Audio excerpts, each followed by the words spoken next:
Hi, it's Hadreset, and today I'll show you how to do a factory reset on DOOGEE Note 56 Pro.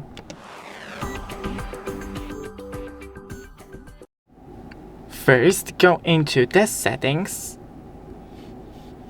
then find right here the system and reset options.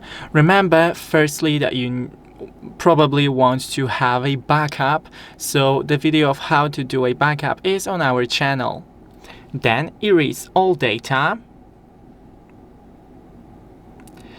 Now erase all data, factory reset. This will erase all data from your phone's internal storage, including your Google account, system and app data and settings, downloaded apps, music, photos, and other user data, and also you will be signed off from the Gmails.